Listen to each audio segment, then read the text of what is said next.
Hey guys, welcome to my YouTube channel, or welcome back if you've been here before. My name is Liz and this is Let's Get Lizical, where we do everything card making.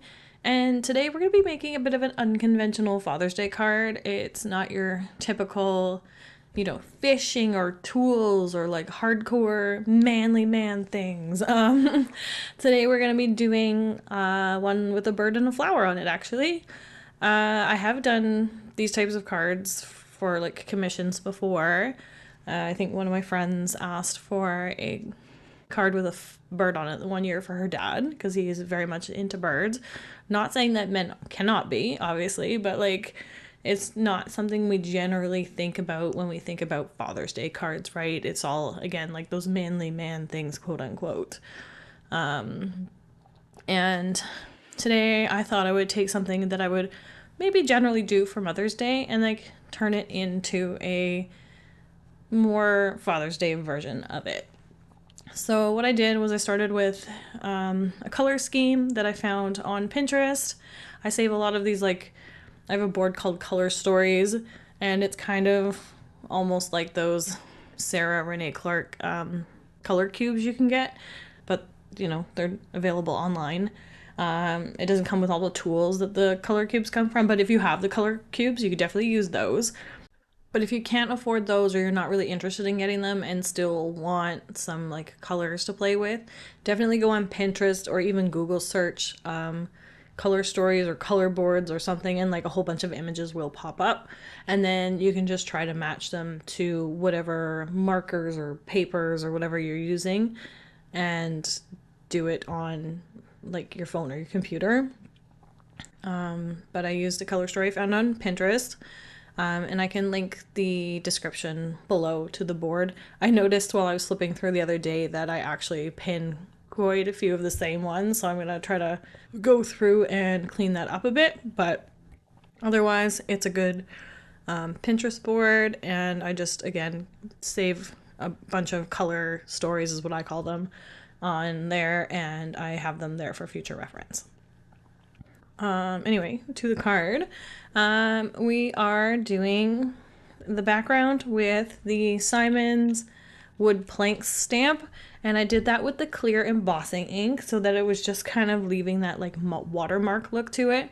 It looks a little dark right now because it was still probably not 100% dried, but it does dry back a little bit further than this.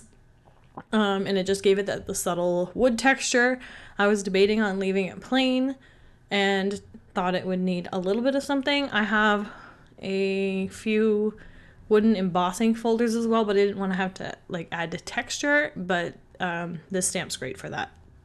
I also have the crackle background, which probably would have looked nice as well. But again, decided to go for like the wood plank since we're doing birds and trees and branches and whatnot, just to give it a bit more of an earthy vibe. And then for the diamond, I just cut that out on my Scan and Cut. It's like a preset shape that's already loaded onto the machine.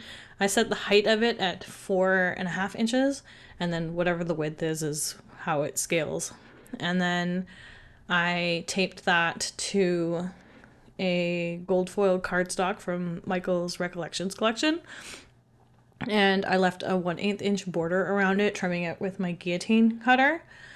And I think it's good. I was debating on maybe cutting it a little bit thinner, but I like the thickness of it. It kind of goes with like the bit of a chunky look background.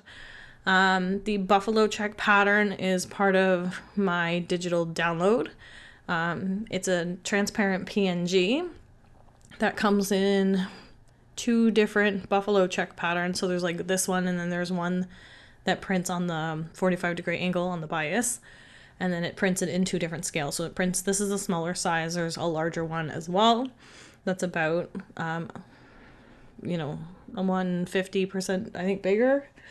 And it's, again, just a transparent PNG. So I printed this out on 65-pound cardstock from Michael's in a bunch of colors last year when I introduced it. And I just have it here, so I thought I would use that up. I actually like the way that these patterns and textures and things went together for the background. It looks nice to me. I liked it.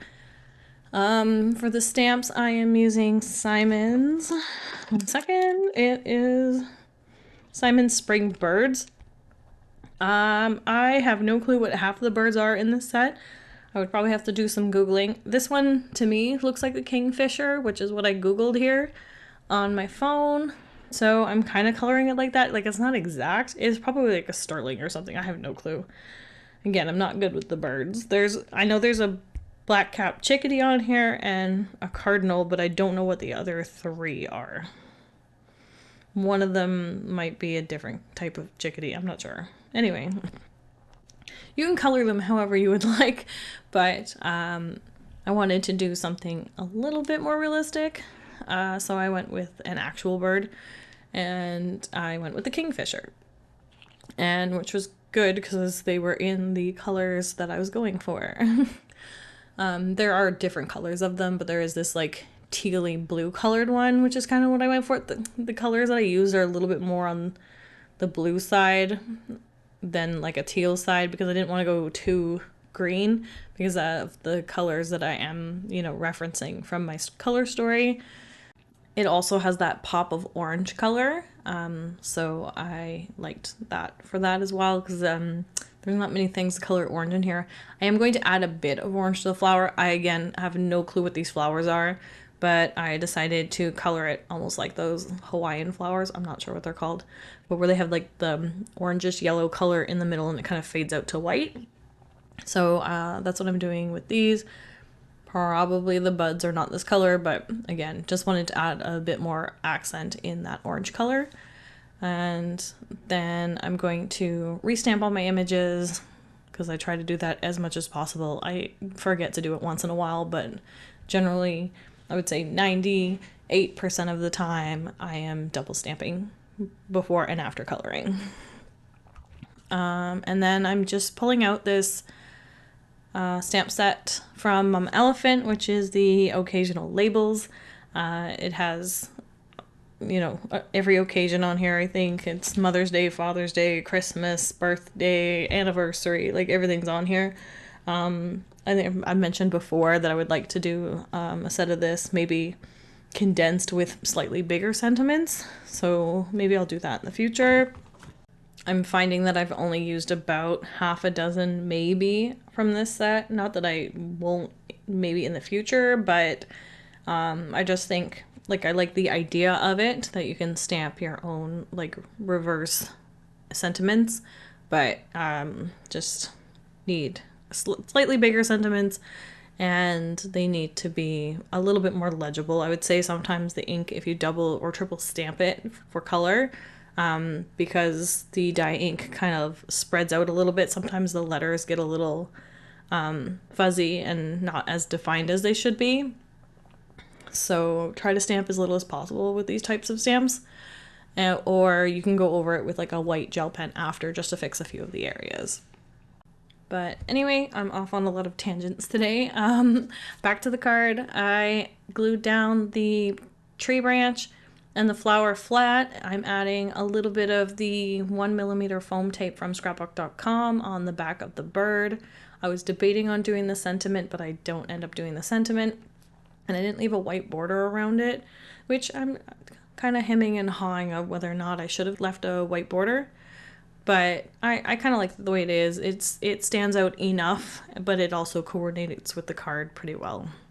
But anyway, that's our card for today, guys. If you like this video, please give it a thumbs up, comment down below, and let me know what your thoughts are. If you haven't already subscribed to my channel, please do so. And I hope you guys have a great Father's Day weekend. Until next time, thanks, guys. Bye.